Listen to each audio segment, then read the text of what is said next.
الحمد لله رب العالمين والعاقبة للمتقين والصلاة والسلام على أشرف الأنبياء نبينا محمد وعلى آله وأصحابه أجمعين. سبحانك لا علم لنا إلا ما علمتنا إنك أنت العليم الحكيم. رب اشرح لي صدري ويسر لي أمري واحلل عقدة من لساني يفقه قول. أما بعد، قال الله تبارك وتعالى: أعوذ بالله من الشيطان الرجيم. بسم الله الرحمن الرحيم. الله الذي خلقكم من ضعف ثم جعل من بعد ضعف قوة ثم جعل من بعد قوة ضعفا وشيبة يخلق ما يشاء وهو العليم القدير. صدق الله العظيم. Chers frères, salam alaikum wa rahmatullahi wa barakatuh. Remercions Allah subhanahu wa ta'ala, le très haut, le tout miséricordieux, maître des mondes et de l'univers, de nous avoir accordé iman. On remercie Allah subhanahu wa ta'ala qui nous a permis aujourd'hui de venir tôt à la masjid et qui nous a choisi parmi les personnes qui sont venues à la masjid de rentrer dans la Jamaat Kana et d'écouter quelques paroles de din. Dans le ayat que j'ai cité, Allah subhanahu wa ta'ala le décrit, la création de l'être humain et son évolution sur terre. Allahu alladhi khalaqakum min da'fin. L'être humain, il a été créé faible au début. Lors de notre naissance, on arrive sur la terre, on est faible, on est dépendant des autres. Ensuite, thumma ja'ala min ba'di da'fin quwwa.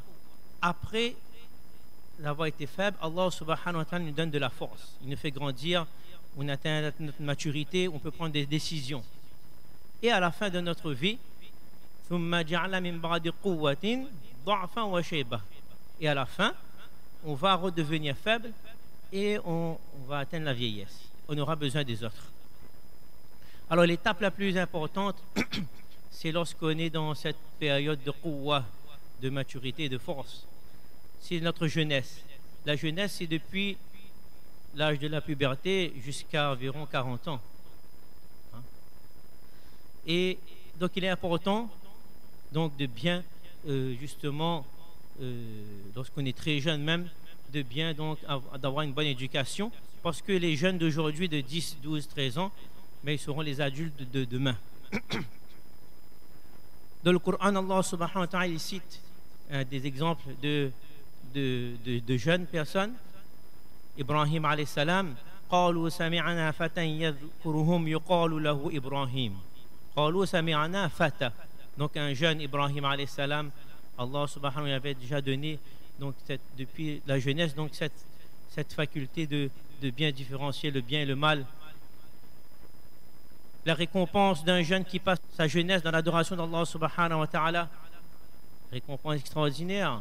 Il sera à l'ombre du trône d'Allah subhanahu wa ta'ala le jour où le soleil sera juste au-dessus de notre tête. L'éducation d'un jeune, ben c'est-à-dire l'éducation doit se faire très tôt. Souvent, on se dit, ben, il est encore trop jeune, il va apprendre plus tard, ou bien on va l'apprendre plus tard. Parce que s'il va, c'est quelqu'un va faire. On va, c'est nous, mais plus tard, c'est quand ça, on ne sait pas. Alors que le prophète sallallahu alayhi wa sallam, Omar ibn Abi Salama, qu'est-ce qu'il dit lorsqu'il était jeune? Le prophète, qu'est-ce qu'il lui a dit? Ya Ghulam. Ghulam, c'est depuis notre naissance jusqu'à juste avant l'âge de la puberté. On emploie ce mot Ghulam. Ya Ghulam. Donc il était en train de manger. Sammillah. Invoque le nom d'Allah lorsque tu vas manger. Wakul biyaminik. Et mange avec ta main droite. Wakul mimma yalik. Et mange ce qui est devant toi. Un autre exemple, son cousin, Abdullah ibn Abbas, cousin du prophète sallallahu alayhi wa sallam. Le prophète sallam l'appelle dans un coin et lui donne des conseils. Pareil, Ya Ghulam, inni u'allimuka kalima. Je vais t'apprendre des préceptes, des paroles importantes. Ihfadillah yahfaduk. Ihfadillah tajid tujahak. Idha sa'alta fas'alillah. Allah subhanahu wa ta'ala apprend le iman, la foi en Allah. Le prophète lui apprend. Tu as besoin de quelque chose? Demande à Allah subhanahu wa ta'ala. Parce que c'est Allah ta'ala qui donne tout. Ce n'est pas les parents qui donnent, ce n'est pas l'argent qui fait, mais c'est Allah subhanahu wa ta'ala, donc de lui demander. Un autre exemple aussi dans la sourate Al-Kahf, la sourate qu'on lit tous les Jumu'ah, au début même, donc il y a plusieurs récits. Et au 13e ayat, on parle des jeunes.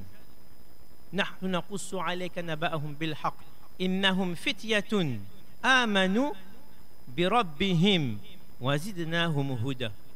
Ces jeunes, ce groupe de jeunes, Allah pouvait dire innahum amanu, c'est des gens qui ont apporté iman. Innahum fityatun, c'est un groupe de jeunes, ils ont apporté iman sur Allah subhanahu wa ta'ala. Ils restaient eux comme musulmans à l'endroit où ils étaient pour protéger leur dîn. Ils se sont réfugiés dans la grotte. Et le récit, donc, c'est dans la sourate Al-Kahf. Quand on parle de jeunesse, c'est filles et garçons. Et la priorité des jeunes aujourd'hui, c'est quoi? C'est quoi leur priorité? Certains vous diront, c'est des jeux. FIFA 19, quand ils sortent, on a besoin d'entraîner pour faire tournoi. D'autres vont dire football, que football réel. D'autres vont dire vêtements de marque, smartphone, l'argent. Tout ça, c'est des choses éphémères. Ça va disparaître. Mais il faut que notre priorité soit notre dîn, notre religion. Comment pratiquer notre religion? Exemple, Moussa ibn Umar radiallahu anhu. C'était un très jeune, très riche. Tellement il était riche, il portait des parfums à Makkah que les Quraysh même ne pouvaient pas porter, tellement c'était trop cher. Il mettait des vêtements très chers. Ça, c'était ça sa priorité. Il a embrassé l'islam. Allah subhanahu wa ta'ala donc l'a testé et il a mis sa priorité, le dîn. Jusqu'à tel point, au moment, lorsqu'il est décédé, il n'y avait pas d'essai de kafan, de linceul pour couvrir tout son corps. Vous voyez ce qu'il a dit? Couvrir sa tête avec le linceul et ses pieds avec des feuilles de date. Il était très riche. Sa priorité, ça a changé. Vous êtes les jeunes de cette umma. Pas n'importe quelle umma. Le umma du prophète sallallahu alayhi wa sallam. Et les efforts à faire, c'est permanent. On aura tous les jours des efforts à faire, des sacrifices à faire, mais on sera récompensé pour ces sacrifices. Donc, à nous de faire l'effort d'améliorer notre relation avec notre dîn, notre religion, et aussi avec notre entourage, nos parents, etc. Un autre point important, il faut faire attention à l'environnement dans lequel on est. On va se dire, de toute façon, moi, je ne fume pas, je ne touche pas l'alcool, je ne fais pas rien. Mais si on a des mauvaises fréquentations, on va dire, non, je peux résister. Mais à un moment donné, on va tomber dedans. Fréquentation très, très important. Il y a aussi ce bouclier qu'on avait qui disparaît. En fait, c'est al-haya, la pudeur. La semaine dernière, on avait détaillé la crainte, al-khawf wal-raja, la pudeur, la crainte d'Allah subhanahu wa ta'ala. Allah, il me voit. Comment on peut faire quelque chose qu'Allah ta'ala, il me voit? Si on a la pudeur, on est protégé. On ne va pas oser répondre en mal à quelqu'un, ou bien faire du mal à telle personne, ou bien faire des péchés, etc. Mais lorsque la pudeur disparaît, fasna' ma shi't. Le prophète, c'est ce qu'il dit. Idha lam tastahi, fasna' ma shi't. Si tu n'as plus de pudeur, fais ce que tu veux. Ça, c'est notre dernier bouclier. S'il n'y a plus ça, là, ben, on fait ce qu'on veut, on n'a plus honte de rien. C'est ce qui se passe aujourd'hui et c'est très difficile. Et surtout avec le développement des réseaux sociaux, le culte de la personnalité, cette protection qui était encore là pour nous protéger notre famille, notre honneur, notre dignité. Il n'y a plus ce bouclier, tout ça n'est plus protégé. Dans 10 ans, cette jeunesse, imaginez dans 10 ans la jeunesse d'aujourd'hui, ces futurs adultes-là, qu'est-ce qu'ils vont faire? Un de nos responsabilités, à notre point important, responsabilité des adultes et des parents aussi, il faut leur donner leur chance. C'est-à-dire que souvent, on leur dit, parfois on leur dit, vous êtes trop petit, on n'a pas assez d'expérience, fais pas ce travail-là tout de suite. Mais soudain, pas l'occasion d'avoir des expériences, mais quand ça gagne l'expérience pour faire. Parfois, il y a des personnes qui ne peuvent pas, mais parfois, il y a beaucoup de jeunes qui ont des talents, qui ont envie de faire des choses, mais on les empêche de faire ça. Après, on s'étonne pourquoi c'est parti dans telle direction. Le prophète sallallahu alayhi wa sallam, il donnait des compagnons très jeunes pour diriger la salat. Parce qu'il y avait des capacités, il y avait cette maturité. Le jeune de 17 ans, chef de bataillon. Donc là, je cite beaucoup de points. On n'a pas le temps de développer tous les points, mais on cite quelques points et chacun d'entre nous, on essaie d'améliorer ces points-là.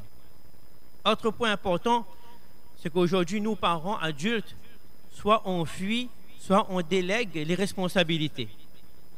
Moi, j'ai besoin d'être tranquille. On n'a plus, au lieu de passer du temps avec notre enfant lorsqu'il est petit, pour éviter qu'il nous demande 50 000 fois c'est quoi ça, il va nous demander 50 fois la même chose. Ça va nous agacer. Il dit, on a besoin, reste tranquille là. Prends le téléphone, allez jouer téléphone. Prends le smartphone, reste devant la télé, allez, laisse-moi tranquille.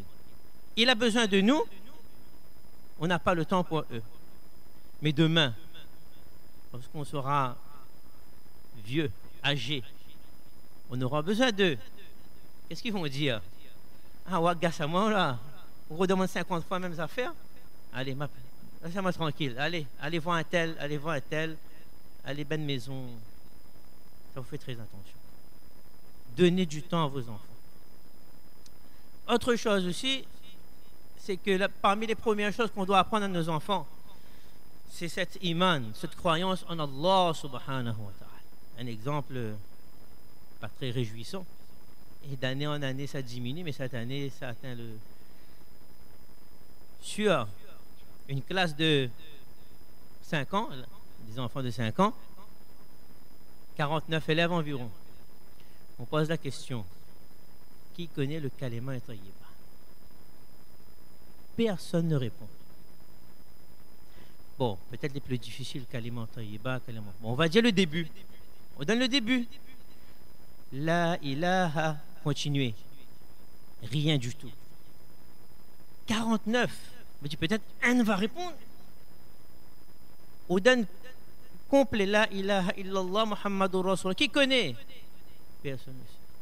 Par contre, si on donne le début d'une chanson, d'un comptine, ou bien le début d'un générique de dessin animé, ah ben là, ça démarre tout de suite. Avant ou passe le deuxième mot, la finit déjà tout. Après, il est trop jeune pour apprendre. Il faut faire dormir son enfant. Passer du temps avec lui. Il ne pas aller dormir. Non, reste avec. Fais-lui ali calmement. L'attestation de foi, shahadu la ilaha illallah, les autres. Les 4 couls, droits de protection, amanan rasoul, atul kursi, etc., etc. On ne lui dit pas d'apprendre. On lit, il répète, il va apprendre par cœur. Et arrivé à 5 ans, il dit, de toute façon, c'est travail madrasa. C'est le travail des parents. Iman, on met dans le cœur des enfants. La salat.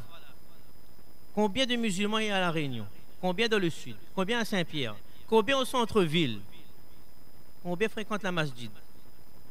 Combien va la masjid ici en retard? Combien vont dans la masjid ici et ils sont concentrés dans la salat? Wa'mur ahlaka bis-salat. Il faut qu'on en donne à notre famille à faire la salat. C'est très très important. Madrasa est rempli. Environ, on va dire 400 enfants, garçons. Et ils sont où? Pour la salat. Et dans cette époque, il ne faut pas qu'on devienne des musulmans que de nom, sans âme, sans rien dedans. Le Shaitan, il a déjà vu ça, lui. Il attend que ça. Lorsqu'on a créé Adam, alayhi salam, il était en train de sécher dans le paradis. Le Shaitan est venu. Là, rentre par la bouche, il a fait le tour à la sortie. Il a dit aux anges, ça c'est rien, ça. C'est vide à l'intérieur. On pourra le faire tomber très facilement si c'est vide à l'intérieur, mais si c'est plein, c'est plus difficile. Autre point, on va partir rapidement. Quelle est l'importance et le degré de conversation qu'on a avec notre jeunesse et notre enfant? Aujourd'hui, on n'a plus le temps. On a le temps pour toutes choses, mais pour nos enfants, on n'a plus de temps. Jusqu'à un enfant m'a dit que moi, je suis obligé de converser avec mon papa par SMS.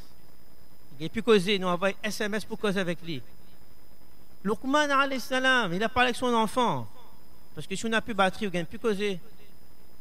Luqman alayhi salam, c'est directement, même n'a plus de batterie aussi, il donne des conseils. Il faut donner un temps d'écoute à nos enfants. Un temps précis, on écoute ce qu'il a à dire. Lorsqu'un enfant fait une erreur, on fait tous des erreurs, de pardonner, d'expliquer. On a terminé juste ce récit-là. Parmi les, bon, il y a d'autres exemples, Yaqub alayhi salam, mais ce récit-là, le prophète sallallahu alayhi wa sallam, il est lors du Hajj, il quitte Arafat, il va à Muzdalifa accompagné de Oussama radiallahu anhu. Il dort à Muzdalifa, le lendemain il part à Mina avec son cousin Al-Fadl ibn Abbas radiallahu anhu, qui était un bel homme. En ihram, le jour Bakrid, en état d'ihram, il part vers Mina. Il est avec le prophète sallallahu alayhi wa sallam, il part. Une personne passe, Imra'atun Jamila, comme c'est cité dans Sunan Ad-Darmi. Une jolie femme, une belle femme, il passe devant lui. Il le regarde. Il ne peut plus détacher son regard. Il est en ihram. Le prophète est là. Hein? Qu'est-ce que le prophète lui fait? Il va dire, mais il avait couru pour lui. Il n'a rien dit. Qu'est-ce qu'il a fait? Il prend son main, sur son visage, il la tourne dans ce sens-là. C'est tout. C'est pas qu'elle arrive Mina, elle ramène les histoires. Non, fini, terminé.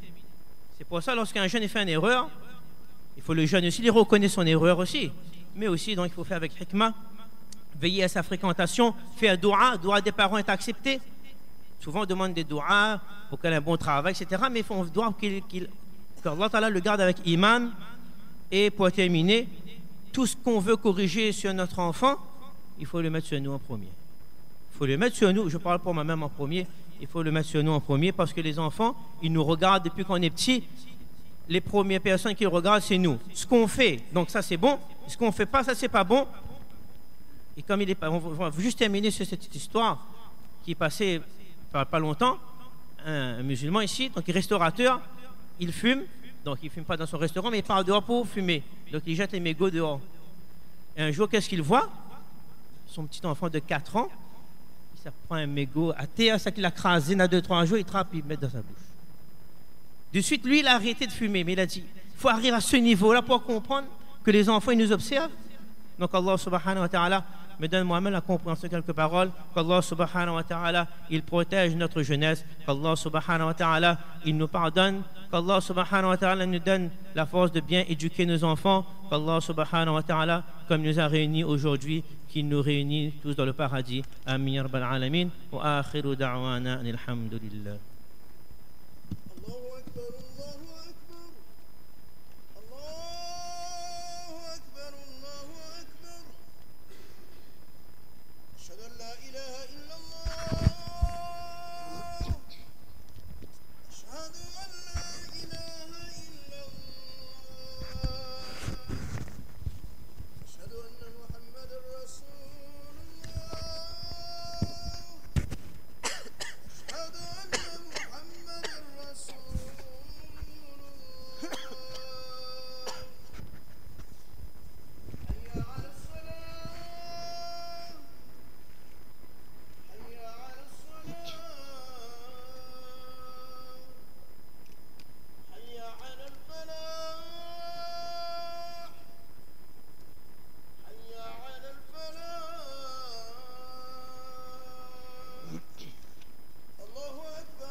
الحمد لله الذي بنعمته تتم الصالحات وبفضله يرقى الشباب بالمجتمعات وأشهد أن لا إله إلا الله وحده لا شريك له خلق الإنسان أطوارا فجعل مرحلة الشباب أفضلها قوة وطاعة وأشهد أن سيدنا ونبينا محمد عبد الله ورسوله رب الشباب على حب الفضائل وحذرهم من مسالك الرذائل فكانوا أسمى الناس أخلاقا وأعمالا وأزكاهم أقوالا وأفعالا صلى الله عليه وسلم وعلى آله وأصحابه ومن تبعهم بإحسان إلى يوم الدين أما بعد فيا إخوة الإيمان فأوصيكم ونفسي أولا بتقوى الله عز وجل فإنها مفاتيح السعادة والنجاح وسبيل الهداية والفلاح واعلموا رحمني الله وإياكم لأهميته ومكانته في كل أمة جعل الله جيل الشباب في غالب اتباع الرسل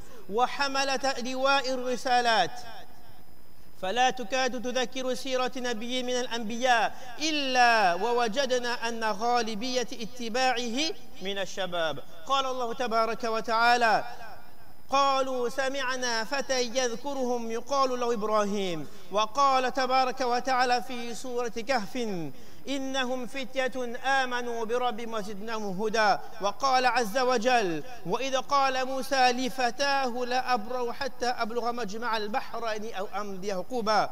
وقال تبارك وتعالى يا يحيى خذ الكتاب بقوة وآتيناه الحكم صبيا. إن الشباب في كل أمة هم عدتها وعتادها وهم أملها ورجاؤها وهبهم الله أسباب القوة. يقول الله تبارك وتعالى الله الذي خلقكم من ضعف ثم جعل من بعد ضعف قوة ثم جعل من بعد قوة ضعفا وشيبة يخلق ما يشاء وهو العليم القدير. الشباب هو زمن العمل لأنه قوة بين ضعفين. أمة المجيد إن للشباب تاريخا مشرفا وماضيا زاهيا، فلقد كانوا أول الداخلين في الإسلام والملتفين حول رسول الله صلى الله عليه وسلم. غذاهم الإسلام بمبادئه وروضهم على تعاليمه، فجعل منهم أئمة في الدين والقادة والفاتحين وعباد الصالحين. ومن المؤسف حقا ما نشاهده من ضياع كثير من شبابنا اليوم، فإذا قلب الغيور بصره في أحوال بعض الشباب أصيب بالحسرة والأرق والاكتئاب. فبالله عليكم إلى أي شيء تتطلع إليه الأمة في المستقبل؟ من أهمية أسباب الانحراف الشباب الفراغ الذي يسبب تبلد الفكر وضعف النفس والإرادة السيء. ومن علم أن الشباب ضيف لا يعود وفرصة ليس لها رجوع. ومن أسباب التي تؤدي إلى انحراف الشباب جلساء السوء من الذين يفسدون في الأرض ولا يصلحون.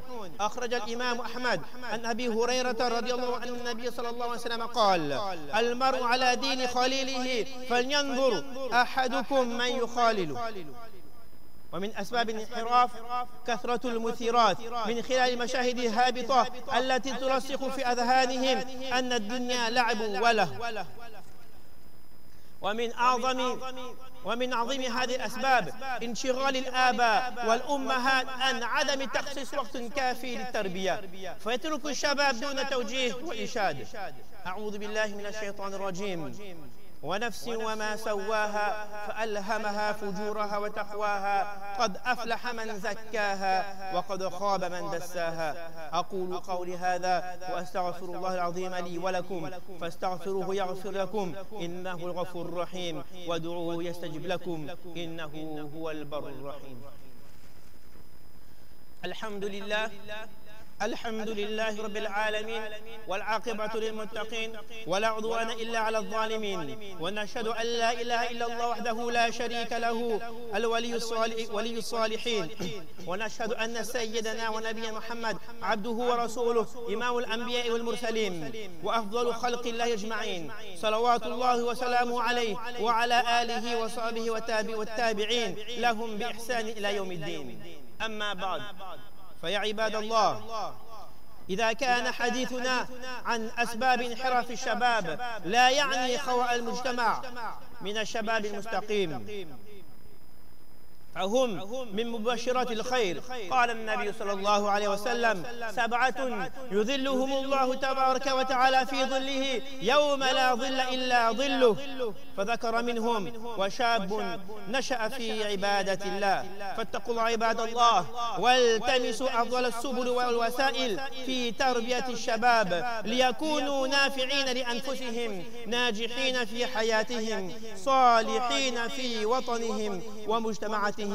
هذا، وصلوا وسلموا على إمام المرسلين، فقد أمركم الله تبارك وتعالى بالصلاة والسلام عليه في محكم كتابه حيث قال عز وجل قائلا عليما: إن الله وملائكته يصلون على النبي يا أيها الذين آمنوا صلوا عليه وسلموا تسليما. اللهم صل وسلم على سيدنا محمد وعلى آل سيدنا محمد كما صليت على إبراهيم وعلى آل إبراهيم إنك حميد مجيد.